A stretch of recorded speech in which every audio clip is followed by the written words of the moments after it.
Party रहने का अधिकार है कि नहीं है। मैंने रात भर सोचा, सुबह में अधिकारी को बुलाया कि जो भी हो जाए हमें जमीन खाली करना है। सर असंभव है। मैं बोला देखो, अगर मोदी जी राम मंदिर बना सकता है बाबरी मस्जिद का जगह में, हमें भी ये जमीन खाली करके हमें भी दिखाना है। भाई और बहनों, कोई लोग मरे,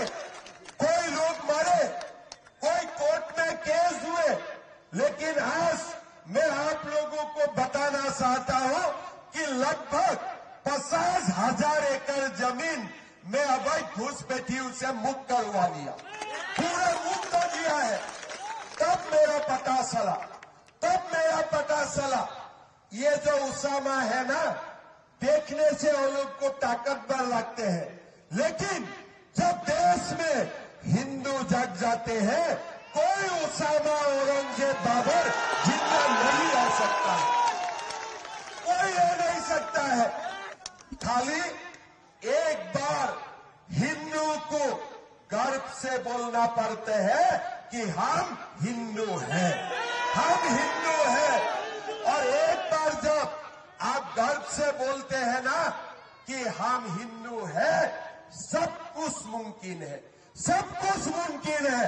और मोदी जी साथ में है तो सब कुछ मुमकिन है, कोई भी असंभव नहीं है।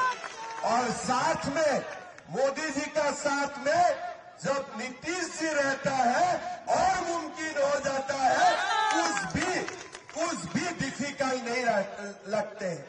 भाई और बहनों, मोदी जी ने ठान लिया कि हमें वोटर लिस्ट का रिवीजन करना है। बिहार से रास्ता का आरंभ हुआ कि हमारा देश का वोटर लिस्ट में जितना भी घुसपैठियों का नाम है हमें निकालना है। घुसपैठियों को वोट देने का अधिकार नहीं है। राहुल बाबा ने बिहार में यात्रा निकाला, तेजस्वी भैया ने राहुल भैया का साथ हाथ मिलाया, लेकिन मोदी जी बड़ा भैया होते हैं और जैसा ही वादा किया था ऐसा ही बिहार का वोटर लिस्ट से घुसपैठियों का नाम साफ करने का उन्होंने काम किया। अभी वही काम बंगाल में होने जा रहा है, वही काम असम में होने जा रहा है, वही काम झारखंड में होने जा रहा है। हमारा देश में अवैध घुसपैठियों का वोट देने का कोई अधिकार हो ही नहीं सकता। भाई और बहनों, हमारा देश का अलग अलग चैलेंज होते हैं। जब मैंने सीएम बना, मेरा सामने एक फाइल आया। क्या फाइल आया? मद्रासा शिक्षक को वेतन देना है। मैंने मेरा अधिकारी को पूछा, ये मद्रासा क्या होते हैं? बोले सर, ये मद्रासा से मुल्ला बनते हैं। क्या होते हैं? बोले ये मद्रासा से मुल्ला बनता है। मैं बोला मुल्ला बनाने का ठेका हम लोग लेके रखा है क्या? बोले नहीं सर, ये तो 1935 से असम में चल रहा है। मैं बोला देखो, मैं 1935 में सीएम नहीं बना, मैंने 2021 में बना। तभी 2021 का बात करो। सरकार का जिम्मेदारी मुल्ला बनाना है कि डॉक्टर इंजीनियर बनाना है? बोले सर, डॉक्टर इंजीनियर बनाना है, लेकिन मद्रासा बंद नहीं कर सकते हो। मैं बोला क्यों? बोले बहुत गड़बड़ी हो जाएगा। मैं बोला गड़बड़ी होगा तभी मजा आएगा, तभी थोड़ा सा मजा आएगा। बंद करो मद्रासा। हमने 600 मद्रासा असम में बंद कर दिया, कोई भी सू करने का भी हिम्मत नहीं किया, कोई आवाज उठाने का भी हिम्मत नहीं किया। भाई और बहनों, मैं ये क्यों बोल रहा हूं?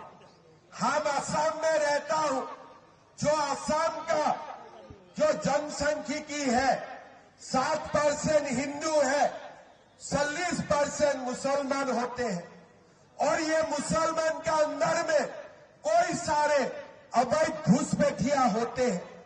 जमीन भी कब्जा करके रखा था, मदरसा भी कब्जा करके रखे थे, सरकारी नौकरी भी कब्जा करके रखे थे और हमारा बेटियों को भी लाभ जहाद का शिकार होने पड़ते थे और एक प्रकार समाज को अंदर से खोखला करते जा रहे थे। लेकिन हमने आवाज उठाया, हमने सिद्धांत लिया कि हम कभी सरेंडर नहीं करूंगा और जब तक शरीर रहेगा तब तक लड़ाई करते रहूंगा। हमने ये सिद्धांत लिया। आज असम में हमने मदरसा को बंद किया, हमने सरकारी जमीन को घुसपैठियों से हमने हमारा पास लेके आया और 25 नवंबर को लाभ जहाद और ये जो एक व्यक्ति 3 साल बाद शादी करते हैं ना, वो भी दुकान हम लोग बंद करने वाला है। ये भी दुकान हम लोग बंद करने वाला है। एक व्यक्ति 3 साल बाद क्यों शादी करना है, कहे को शादी करना है 3 साल बाद? मैंने 25 नवंबर को असेंबली में कानून लाऊंगा, अगर एक व्यक्ति तीसरा चौथा बार शादी करेगा तो उनको 7 साल तक जेल का अंदर जाना पड़ेगा। 7 साल तक जेल का अंदर जाना पड़ेगा। भाई और बहनों, हिंदू अभी जाग उठा है। वो असम में हो या वो बिहार में हो, यूपी में हो, केरला में हो, नरेंद्र मोदी जी का नेतृत्व में हमें हमारा स्वाभिमान फिर हम लोग को मिल चुका है। इसीलिए लालू का शासनकाल में हो सकता है कोई शहाबुद्दीन थे, तेजस्वी के लिए हो सकता है कोई उसामा है, लेकिन हमारे लिए विकास जी है। हमारे लिए अभी कोई शहाबुद्दीन उसामा हमारा सामने नहीं है।